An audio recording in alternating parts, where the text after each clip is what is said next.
간혹 나 자신이 마음에 들지 않을 때가 있습니다. 그렇다고 해서 자기 사진이 매일 예뻐 죽겠다고 생각하는 것도 아닙니다. 그런 사람이 몇 명이나 있을까요?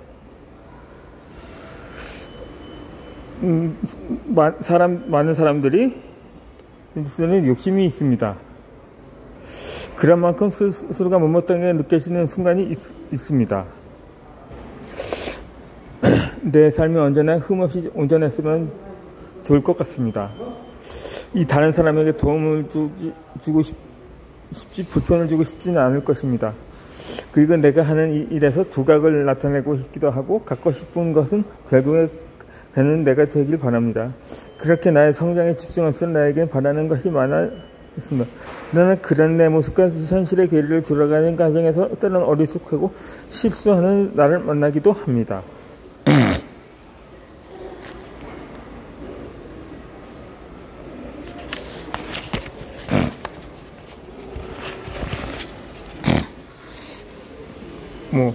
중요한 약속이 있는 날에 늦잠을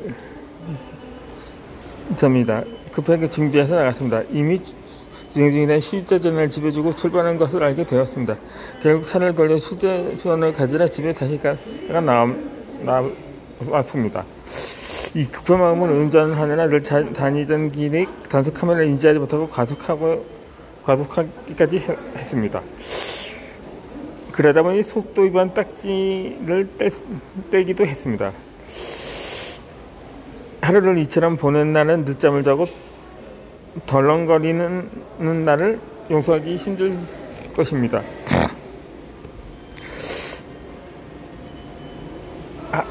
하지만 피곤했으니 그럴 수도 있다거나 고속도로를 타기 전에 휴대전화를 두고 온 걸 알았으니 다행이라거나 딱지를 끄는데 그치고 사고까지는 나지 않았으니 다행이거나 미팅에 안 늦고 잘 되면 된다고 생각하지만 속은 상하게 일수입니다.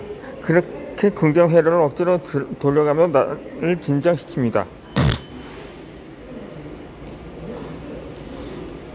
부모님의 연인에게 사랑하고 넘어진 모습을 보이고 싶지만 때는 순간이나 감정이나 판단에 따라 대단하지 못할 때가 있습니다.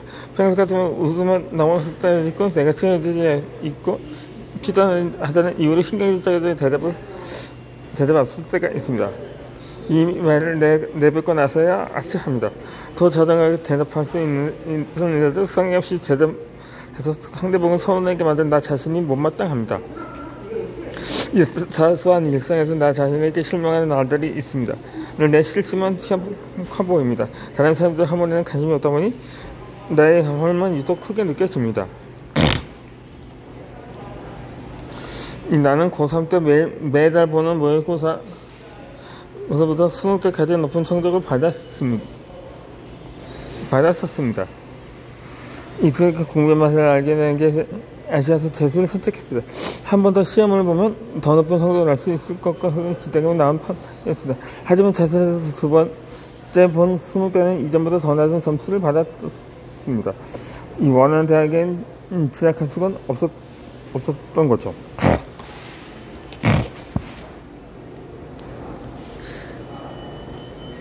이때처럼 오랫동안 정진했으면서 목표를 성취하지 못했을 때는 내가 원하는 결과를 보면 스스로 패배감을 인정해야 했습니다.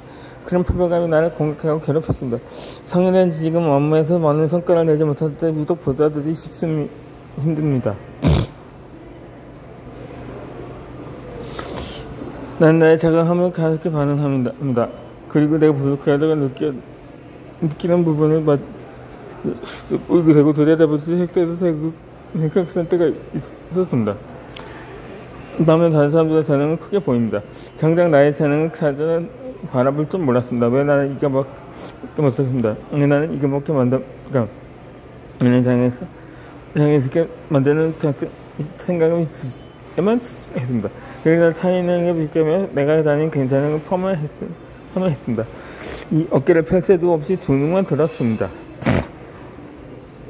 나는 영어도 워낙 구사하지 못합니다. 당연히 내게 외국할 것이 없습니다. 게다가 어릴 때부터 발레, 미술 등 자유생활을 접했지만 꾸준하게 배워서 마스터한 것이 없습니다. 그래도 우리 외국어나 어느 한 분야에 집중해서 자기 것을 만드는 사람을 만나면 많이 부러웠습니다. 나는 중도에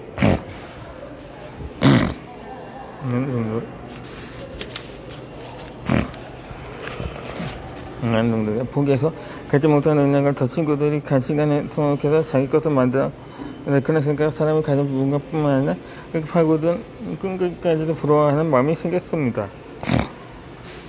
아까 비교하면 끝까지 가지 못한 것 그리고 내가 못 넘고 시간을 후회할 때 마음이 가장 힘들었습니다. 왜냐하면 부러워하고 실천하면서 그들에게 승부를 보내고 있을 수 있을까? 난 나에게 안 돼라는 주파수 샘플을 쏘고 있어서요. 우선 남들보다 나 자신을 훨씬 사랑한다 말입니다. 나이가 비교하면서 나를 위축하면서 앞으로 나가지 못하게 됩니다. 심하면 목이로 끝까지 이어집니다. 님이 내가 충분히 있는 능력만도 실지 못하게 되는 것입니다. 아무도 내가 목표도 만들지 않았다는데 내가 나를 괴버리려 만드는 것입니다. 그렇게 나를 변하기 싶었습니다. 나를 사랑의 방식이 가득 잘못되었음을 알아차렸기 때문입니다.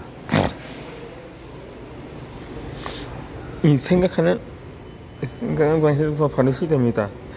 내가 가진 다른 사람 집중을 이걸 부러워만 하면서 나 부족한 사람을 보지 성점을 끝나면 안 됩니다. 다른 사람을 상점하면 내가 더 만들겠다는 각오를 가지기 시작했습니다. 그 후로는 그 사람을 상점하면 실제의 감정이 아니라 신심을 생각하기 시작합니다. 그래서 나의 최대 스피니처는 그들의 작정을 계속할 것이라 기대를 하게 됩니다. 갖지 않음에 집중하는 것이 아니라 가질 예정에 집중하게 됩니다. 이렇게 생각은 혼란한 오래지 않아 난 완전히 내 생각 방식을 바꿔 놓았습니다. 이 부모님들은 자식을 사랑하는 만큼 잘 되기를 바라는 마음에 훈계하고 남을 합니다. 나는 그것을 향한 만큼 그 스스로 질책도 이렇게 왔습니다. 이게 오늘 다른 사람 마음이었습니다. 난 사랑하는 사람은 부모보다 자신이 아닐까요? 그러나 어느 날 깨달았습니다. 정말로 사랑하는 나 자신이 모습일지라도 좀 더 따뜻한 시선을 나그럽게 풀어줘야 한다는 것을 끝까지 믿어주고 격려해야 한다는 것을 말입니다. 나의 지금 모습을 객관적으로 바라봅시다. 다른 것도 못난 것도 아닌 그들께 존중합니다. 미국께서 마음에 안 드는 것을 더 살아가십시오. 아직 양할 때 부족합니다. 나도 더라도 나 하나밖에 없는 나를 어디서 지금 살아갈 내 인생의 총책임은 나 자신입니다. 실수하고 부족해서 내가 다루지 않았을 때부터 전부 더 거울을 보고 있어야 합니다. 나에게 힘을 주어야 합니다. 내 생각을 마음으로 나에게 말을 걸어줘야 합니다. 내 생각, 내 모든 세포가 반응합니다. 그런 늦잠을 자서 이렇게 말실수로 입을 킥을 하고 싶은 마음에도 진짜 내 편은 내가 되어야 합니다. 사랑하는 방식이 모자라서 스스로 힘들어하는 사람들.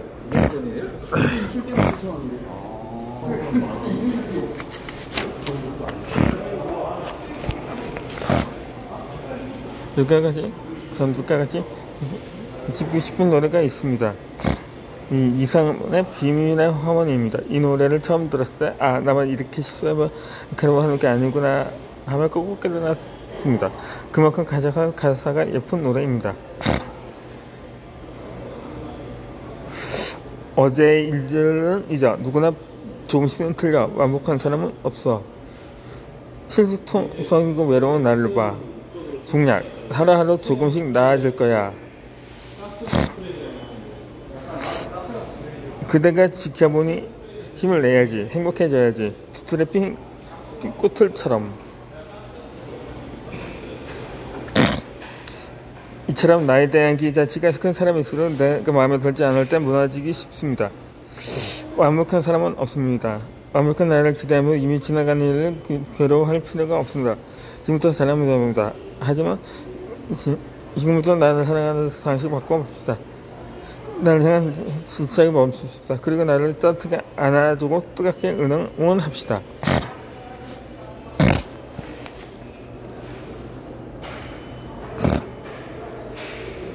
예, 이성보다 감수성에 앞서는 날들이 있습니다.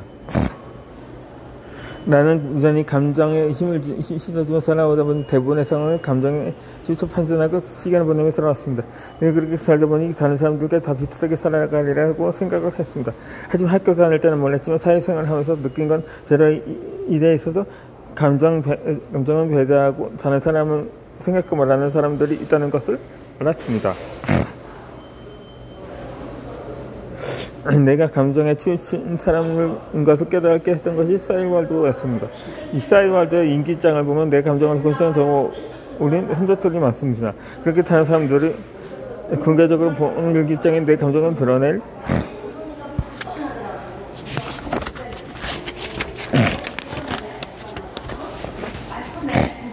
만큼 내 감정이 중요했던 사람인 것입니다. 지금 생각하면 무슨 불길했으면 그때 나는 그것이 내 감정을 해소하는 방법이었을 것입니다. 그렇게 감정을 해소하고 소화시켜야 하는 순간을 바라고만 매우 맞닥뜨릴 수밖에 없습니다. 언젠가부터 어떤 인생의 이장만큼 행동한 사람들이 느껴졌습니다. 그럼 똑같이 생각되어도 감정에 동의 없이 보이고 묵묵한 일관성이 있었습니다. 그리고 그들은 감정표도 생활 합의하지 않고 그 시간을 생각해서 더 높은 삶을 살았습니다. 어떻게 보면 그 이성적인 판단을 생각하고 감정에 연연하지 않고 살 수 있을까요? 그러기 위해서 감정을 선택하는 방법에 대해서 깊이 생각하게 되었습니다. 먼저 감정을 인지합니다. 이 감정을 이해하는 게 이제 영역이 아니면 내가 반응할 것인지 상정되는 시간을 씁니다. 내 감정에 보다 상대방을 오해하고 있는 것은 아닌지 생각해 봅니다. 내가 느껴서 감정이 타당한 판단을 때문에 이렇게 번전한 기분 상하지 않고 다시는 감정을 상하는 방법이 않을 수가 있을까 고민합니다. 그래서 나는 어떤 감정이 든다고 그 감정을 말하는 편이 아닙니다. 이 감정을 통해 내 감정을 있는 그대로 전달하는 것이 상대방의 상태가 가져서 좀 전에 내가 말한 것을 어느 효과적 방법이 아닌 것을 우리는 압니다. 왜냐하면 어렸을 때 화가 났다는 이유로 자신이 화난 것이 당연하다는 듯이 주변 생각하지 않고 화를 내는 언어는 한 번은 봐서 쓴 것입니다. 그렇게 화낸다가 상황이 더 나아질 것 같으면 100번 화를 내드립니다. 하지만 화를 내도 상황을 바꾸지 않고 더 악화되거나 또 다른 문제를 나올 뿐입니다.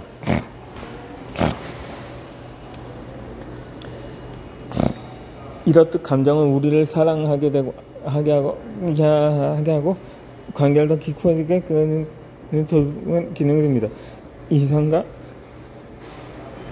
이성만을 사랑하면 그건 AI랑 별반 다를 것이 없습니다. 그래서 감정은 우리에게 더 풍성한 근성을 하면 됩니다. 하지만 감정을 다른 방법은 꼭 더독해야 합니다. 이 감정을 약을 쓸지 독을 쓸지는 내게 달려 있습니다. 그리고 이 감정을 통해 더 성숙한 사람이 되어갈지 감정을 조절하지 못하다 어린 아이의 모습으로 살아갈지가 달려 있습니다. 그래서 감정을 잘 처리할 줄 아는 사람이 더 프로페셔널하게 자신이 원하는 결과를 만들 수 있습니다. 감정이라는 건 힘이 쌓여서 우리의 이성을 마비시키기도 합니다.